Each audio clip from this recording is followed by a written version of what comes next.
Hello bachon, let's see this question. The question says a modified dihybrid Mendelian ratio of 9:3:4 indicates. यहाँ पे modified मेंटेलियन ratio क्या है? 9:3:4। ये किसको इंडिकेट्स करता है? ऑप्शन है हमारे पास supplementary genes, complementary genes, lethal genes, epistatic genes. तो आइए पहले हम अपने की कॉन्सेप्ट को देखते हैं। हमारा की कॉन्सेप्ट क्या हो जाएगा? 9:3:4।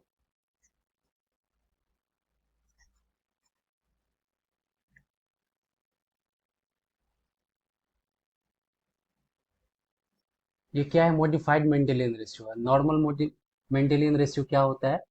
वो होता है 9:3 रेशियो 3:4।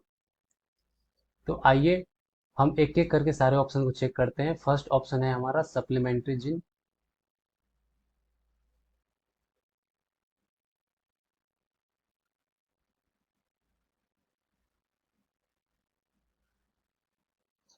सप्लीमेंट्री जिन क्या होता है? जैसे एक जीन होता है कैपिटल बी, ये एक पिगमेंटेशन प्रोड्यूस करता है जिसकी वजह से माइस के कोट का कलर हो जाता है ब्लैक। रिस्पॉन्सिबल होता है, ब्लैक कलर के लिए रिस्पॉन्सिबल होता है। एक जीन होता है कैपिटल बी, स्मॉल बी, ये कोई भी पिगमेंटेशन प्रोड्यूस नहीं करता है जिसकी वजह से माइस के कोट का कलर रह जाता है एल्बिनो। एक दूसरा जीन होता है कैपिटल ए, ये भी कोई पिगमेंटेशन प्रोड्यूस नहीं करता है जिसकी वजह से क्या होता है? माइस का जो कोट का कलर होता है वो होता है एल्बिनो, रिस्पॉन्सिबल होता है एल्बिनो कलर के लिए। और स्मॉल ए ये जीन माइस के कोट के एल्बिनो के लिए रिस्पॉन्सिबल होता है। होता क्या है यहाँ पे? यहाँ पे कैपिटल बी तो पिगमेंटेशन प्रोड्यूस कर रहा है जिसकी वजह से माइस का कोट का कलर ब्लैक आ सकता है, लेकिन ए का जो है सो कोई भी एक्सप्रेशन नहीं है, ना कोई पिगमेंटेशन प्रोड्यूस करता है। तो होता क्या है? जब इस बी के साथ, कैपिटल बी के साथ जब ये कैपिटल ए आ जाता है तो क्या कर देता है? बी के एक्सप्रेशन को मॉडिफाई कर देता है और फिर माइस के कोट का कलर क्या आएगा? एगोटी। और ये जीन इंटरेक्शन का भी एग्जाम्पल है। Supplementary gene gene interaction show करता है। एग्जाम्पल क्या है? कोट कलर इन माइस।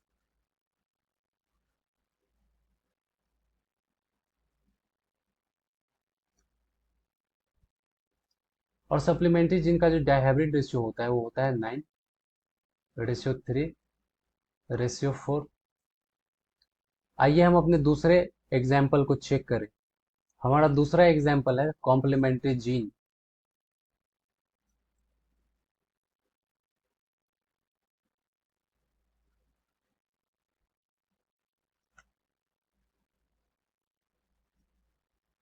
इसमें क्या होता है कि जैसे हमारे पास एक कंपाउंड है, कंपाउंड एक्स। इस कंपाउंड एक्स को कंपाउंड वाई में एक जीन सी, ये जीन सी एक एंजाइम प्रोड्यूस करता है, एंजाइम वन। तो ये एंजाइम वन क्या करता है? इस एक्स को इस वाई कंपाउंड में कन्वर्ट कर देता है। एक दूसरा जीन होता है जीन पी। ये जीन पी एक एंजाइम प्रोड्यूस करता है, एंजाइम, अंदर एंजाइम प्रोड्यूस करता है। और ये एंजाइम क्या करता है? ये एंजाइम इस वाई को जेड में कन्वर्ट कर देता है। तो यहाँ से समझना यह है हमें कि अगर जीन सी होगा तो एक्स वाई में कन्वर्ट हो जाएगा। अगर जीन पी हुआ तो ये वाई जेड में कन्वर्ट हो जाएगा। लेकिन जब ये जीन सी नहीं होगा तो इसका मतलब ये जो एक्स है इस वाई में कन्वर्ट नहीं होगा। मान लेते हैं अगर ये जीन जीन सी है भी तो ये एक्स वाई में कन्वर्ट हो जाएगा। लेकिन अगर ये जीन पी नहीं रहेगा तो फिर ये जो वाई है जेड में कन्वर्ट नहीं हो पाएगा। इसका मतलब क्या हुआ? सी और पी दोनों ही जीन क्या है? नेसेसरी है। यानी सी और पी क्या है? कॉम्प्लीमेंट्री जीन है। कॉम्प्लीमेंट्री जीन का रेशियो क्या होता है? डायहाइब्रिड रेशियो होता है 9:7। और सी और पी क्या शो कर रहा है, जीन इंटरेक्शन। हमारे पास थर्ड ऑप्शन था लिथल जीन का। और कॉम्प्लीमेंट्री जीन का एग्जाम्पल मैं लिख देता हूँ, वो होता है लेथायरस ओडोरेटस।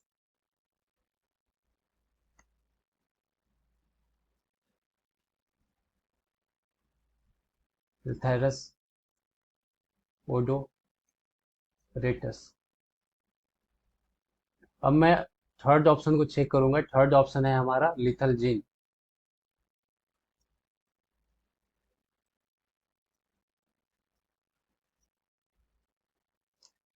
यहाँ पे लिथल जीन जो है सो अकेला ही काफी होता है।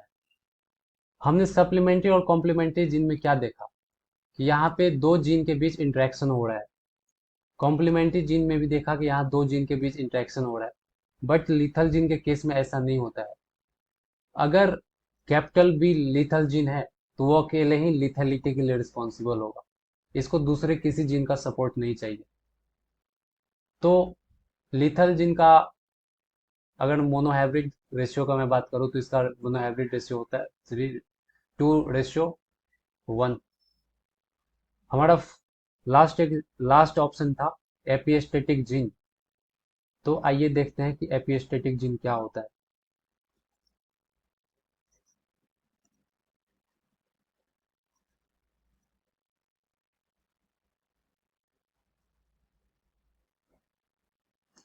हमारे पास एक क्रोमोसोम है। इस क्रोमोसोम पे जीन प्रेजेंट है, जीन ए और जीन बी। यहाँ पे क्या कर रहा है कि ये जो जीन ए है, जीन बी के एक्सप्रेशन को सप्रेस कर दे रहा है। तो इसका मतलब क्या हुआ कि ए जो है सो एपिस्टेटिक जीन है। तो इसमें क्या होता है, when a gene, epistatic gene किसे कहते हैं, when a gene suppress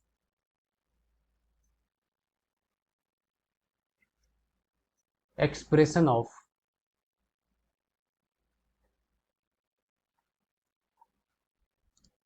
other non allelic gene,